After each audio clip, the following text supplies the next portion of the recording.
So gagawa tayo ng step-by-step tutorial kung paano mag-sign up dito, kung paano mag-upload ng products at kung paano i-promote yung mga products dito. Yung website niya ay rocket.ph. Punta lang kayo dito sa rocket.ph at makikita nyo na tong website. Marami na ako nakitang sikat na YouTube personality na gumagamit itong site. Ito, ang mga founders nga pala ng website ay si Juan Carlos Labajo, Peng Enriquez at Carlet Enriquez. So, mga co-founders sila ng Rocket.ph at ito nga yung pinaka-cover letter nila. An e-commerce platform that allows Filipinos to sell their products and services to a global audience. The platform's mission is to help Filipino creatives earn a living from their skills. So hindi lang digital products yung pwede mong ibenta dito, pati na rin yung mga digital services gaya ng design, video editing pwede rin dito. Okay, so itong website na to nag-work na sa ABS-CBN, H&M, Smart, marami na silang mga big brands na kakolab. Mamaya ipapakita ko sa inyo account ko dun sa Illustrados. Pero ngayon ipapakita ko muna kung paano kayo magsa-sign up dito. So bala ko kasi mag-sign in dito via email.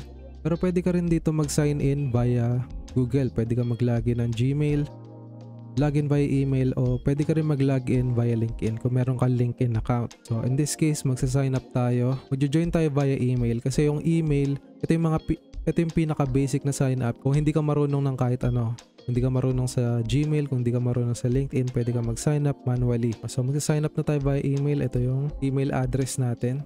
Temporary email, continue. Tapos i-check natin yung inbox natin dahil nag-send sila ng verification code. Makikita natin na nag-send yung Rocket.ph. Dito, i-click nyo yan or i-copy-paste nyo lang yan sa browser para ma-confirm kayo. Copy natin yan at i-paste natin. So, makita mo login success ka na dyan. Yan. So, welcome ka na ng Rocket.ph at naka-create ka na ng account. Okay, so may bago na tayong account. Setup muna natin yung profile natin o yung dashboard natin. So, kapag ka nakapag-create ka na ng account, bibigyan ka ni Rocket.ph ng sarili mong link. Parang website link mo na to dito sa Rocket. So, kapag gumawa ka ng account mo, meron ka na agad na auto-generated link ng Rocket.ph. So, gawa muna tayo. Pupunta tayo dito sa Rocketeer dashboard. So, nandito lahat ng products at services na pwede mong gawin. Add services and products, pwede. Manage your portfolio.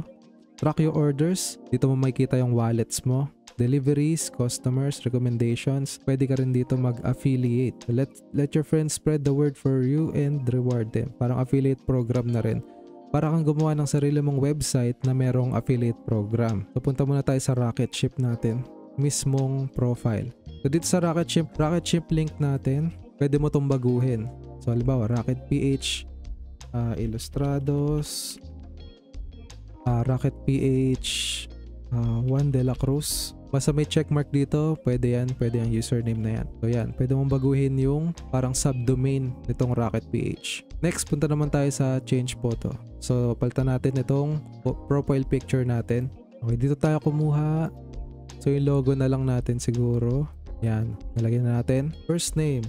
So, halimbawa, Juan de la Cruz. So, halimbawa lang po yan. About you, introduce yourself. Pwede nyong ilagay lahat ng mga bagay about you. Lahat ng marketing materials nyo, ilagay nyo dyan. Lahat ng sales copy nyo, pwede nyo ilagay dyan. Kayo nang bahala dyan. At next, maglalagay tayo ng cover photo. Mag-add tayo ng image. So, click natin tong add image. Okay, pwede kayo mamili dito. Sa lahat ng default photos na to, pwede kayo mamili dyan. Or pwede kayo mag-upload ng image. Click nyo to kung mag-upload kayo ng file. Yan, upload natin to. So, dinownload ko lang yan sa Google din. Pwedeng kahit ano yan. Pwedeng kahit ano yung upload nyo dyan. Tapos yung roles. O ano ba yung role nyo? Director, video, animator, designer. Lagay lang natin. So, halimbawa, ito tayo. Video, photography, and animation. Click mo lang yan. Or, isa rin tayong account manager. Yan, hanggang 5 roles yung pwede mo ilagay dyan. Country, Philippines. So, Philippines tayo. Nga pala itong Rocket.ph, nag-expand din pala siya sa... May plano silang mag-expand pati sa mga ibang countries. So, for now, dito muna sila nagpapalaki dito sa Philippines. So, mga Pilipino rin naman yung mga founder nito. So, region natin, halimbawa, ito na nga. Metro Manila NCR. So, headline, digital marketer. So, halimbawa po, ganyan na lang. Save changes. Ito na, magkaka-prompt. Astig, your changes had been saved. So, ito makikita mo na dito yung sample ng website mo. Hello, I'm Juan de la Cruz, artist, digital marketer. Tapos, andito yung banner image mo. Andito rin yung profile picture mo at yung details about you. So, tignan natin yung website natin. Click natin tong Rocket.ph. /1delacruz. So ito, para ka nang may landing page na to, para ka nang may sariling website. So nandito yung profile mo, or pwede kang maglagay ng mga services mo rin dito talaga. Okay, dito tayo sa tab na to. Meron ditong tab na Services, Products, Socials, Design. So dito sa services, pwede kang maglagay ng services mo. Halimbawa, nag-edit ka ng video, nagpo-photo editing ka, or gumagawa ka ng website, pwede mo yan ilagay dyan. Dito sa products, pwede mong ilagay lahat ng products na binibenta mo. It can be any digital good from ebook to movies to music. So pwede yun kahit ano. Socials naman, dito mo ilalagay yung social links mo. Facebook, Instagram, YouTube, TikTok, Twitter, Pinterest, LinkedIn. So lahat ng yan. Pwede rin dito sa music. Click nyo lang tong tab ng music. Apple Music, Spotify. Sa design naman, Dribbble, Behance. Sa store, Shopee link, Lazada link, Google Play, Apple Store link, at others. Pwede ka maglagay ng website links mo dito. Dito naman tayo sa design ng theme o design para dun sa sarili mong landing page. Meron ditong araw, kometa, between, kalapaap, tala, kalawakan, buwan. Ito pa lang yung mga templates na pwede mong pagpilian. So, naipakita ko na sa inyo yung mga dapat ipakita dito sa mga tabs na to. Gawa naman tayo ngayon ng products. So, sa ngayon, wala pang products. Wala pa tayo na-upload na products. Mag-upload tayo ng ebook dito. So, yung i-upload kong ebook, ay ito. Okay, yun dati ko na siyang ginawang ebook na Pinoy Team Bahay's Guidebook. Valuable concepts to help you start your home-based career. Ginawa ko po yan sa Photoshop lang. Ipapakita ko pa sa inyo yung konti, yung laman nito. Okay, so ipapasilip ko sa inyo ng konti yung laman nito. So, pinakamaganda sa ebook na content or digital product ay yung PDF style. Kasi pwede kang maglagay ng links dito. Pwede kang maglagay ng mga clickable links dyan. So sa ibang video na lang siguro tuturo ko kung paano gumawa ng PDF na ebook. So i-add natin yan as product. So click natin tong add your first product.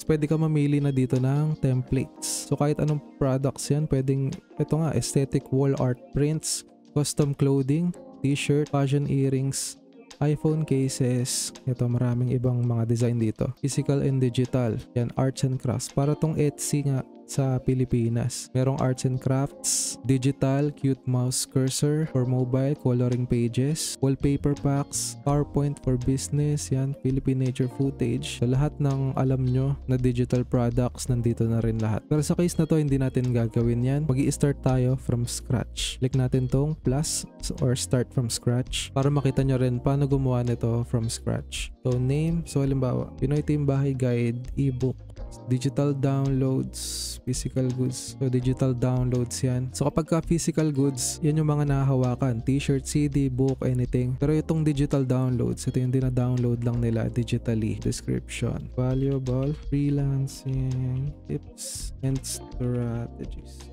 Freelancing tips and strategies, featured photos. These will represent your product during checkout. So add natin yung image natin dito. Pwede ka rin mamili ng stock photo dito. Sa case na to, mag-upload tayo ng file.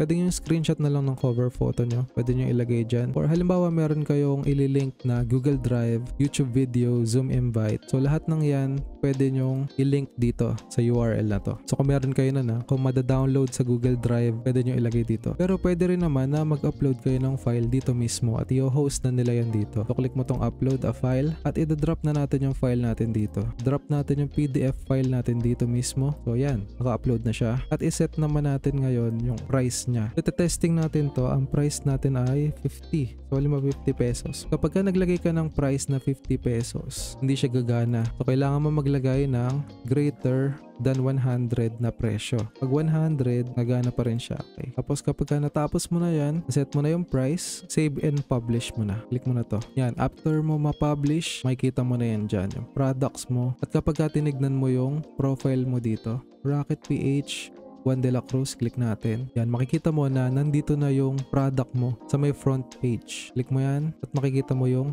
product page. Valuable freelancing tips and strategies. One-time purchase of 100 pesos. Buy now. Yung checkout niya via Sendit. Dito sa Sendit, kahit anong payment method na yung pwede mong gawin. So, GrabPay, Maya, GCash, Direct Bank. Ayan, pwede kahit ano yan. Tignan natin kung paano mo makukuha yung cut mo dito. So, punta ka lang ulit dito sa 3 dots at punta ka dito sa Rocketeer Dashboard. Next, punta ka naman dito sa wallet. So ngayon wala pa tayong wallet balance, 0 pa lang. Payment reflects on your wallet in 2 to 7 days. Papakita ko naman ngayon yung ginawa kong Rocket PH account dito sa mismong Illustrados channel. So ito na siguro yung magsisilbing pinaka-account natin dito sa Illustrados for testing nitong Rocket PH. Dito ko nilagay yung test product natin na Pinoy Team Bahays Guidebook. Titignan natin kung merong tong kikitain. So kapag in-upload ko tong video na to, or pwede kayo mag-check out dito sa Rocket PH Illustrados channel, lalagay ko yung link sa description at iti-testing natin kung talagang kikita ba tong guidebook na to, kasi hindi ko pa siya talaga natetesting, at kung ano mang progress i-update ko kayo dito sa channel. So nag-set ako ng price dito na